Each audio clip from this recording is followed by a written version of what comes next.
योगी आदित्यनाथ की বলছে শুনুন, গরুর সাথে তাদের জন্ম জন্মান্তরের আত্মার সম্পর্ক। गौ हमारी माता है और गौ के साथ तो हमारा जन्म जन्मांतर का नाता है। तुम क्या समझ पाओगे इसके बारे में? তাদেরকে কোনো সার্টিফিকেট দেওয়ার কি দরকার আছে? वो कहता गौ को राष्ट्रीय पशु घोषित करो। এদিকে ওয়েস্ট বেঙ্গলে অগ্নিমিত্রা পাল বলছেন গরুর সার্টিফিকেট লাগবে, জন্ম সার্টিফিকেট লাগবে গরুর। তারপর 14 বছর হওয়ার পরে সেসব গরুগুলোকে কাটা যাবে। এদিকে ওয়েস্ট বেঙ্গলের মুখ্যমন্ত্রী শুভেন্দু অধিকারী সেও বলছে গরুগুলোকে কাটা যাবে, কিন্তু 14 বছর হওয়ার পরে। এসব জুমলাবাজিগুলো দেখার পরে কি অন্ধভক্তরা একটু বুঝতে পারে না, কিংবা চোখ কান নেই তাদের? गौ माता को राष्ट्र माता के रूप में सम्मान दिया जाए। मौलवी और मौलाना इस समय एक बयान दे रहे हैं, कह रहे हैं गाय को राष्ट्रीय पशु घोषित करो। আসলে তারা নিজেরাই গরুকে রাষ্ট্রীয় পশু ঘোষণা করতে চায় না, কিংবা তাদের মাতা বলে, গরুকে মা বলে থাকে, তাহলে তারা মাতাও তো ঘোষণা করতে পারে, রাষ্ট্রীয় মাতা। তাহলেও তো কেউ কেটে খায় না। आप पूरे हिंदुस्तान में गौ वंश हत्या पर प्रतिबंध लगाइए। ये बड़ी अच्छी बात कही है। ये सुप्रीम कोर्ट ने कहा है, लेकिन दिन रात सुप्रीम कोर्ट के गीत गाने वाली दिल्ली में बैठी हुई सरकार सुप्रीम कोर्ट के इस निर्देश को आज तक लागू कर नहीं किया है। कुछ भी और हिंदुस्तान में बेरोक टोक गौ वंश हत्या हो रही है।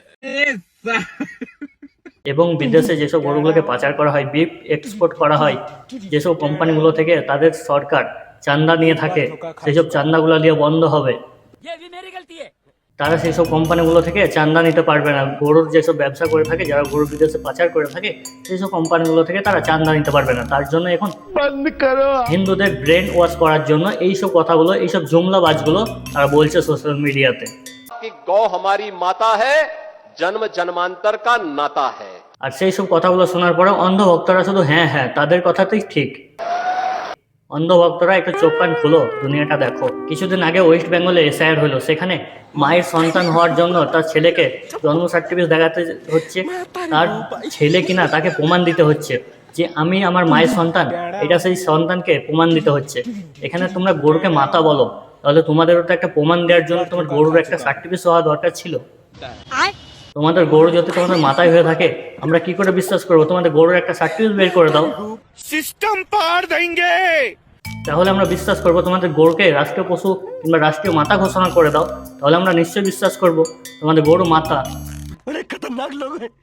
তোমাদের জন্ম জন্মান্তরের নাতা, এইসব কথা চলবে না, এইরকম জুমলাবাজি চলবে না। অন্ধভক্তরা ওয়েস্ট বেঙ্গলে তোমাদের অনেকেরই নাম কাটা গেছে এসআইআর এর মাধ্যমে। তখন তোমাদেরকে তোমাদের মায়ের সন্তান তুমি, সেটা প্রমাণ করতে গিয়ে তোমাকে অনেক কিছু ডকুমেন্টস দিতে হয়েছে, সরকারকে দেখাতে হয়েছে। এখন তোমার যে গরুটা তোমার মা, সেই ডকুমেন্টস তোমাকে দেখাতে হবে। তার জন্য তোমার গরুকে মা হিসেবে তুমি দাবি করছো এখন, কিন্তু তোমার জন্ম সার্টিফিকেট করে তোমার মায়ের।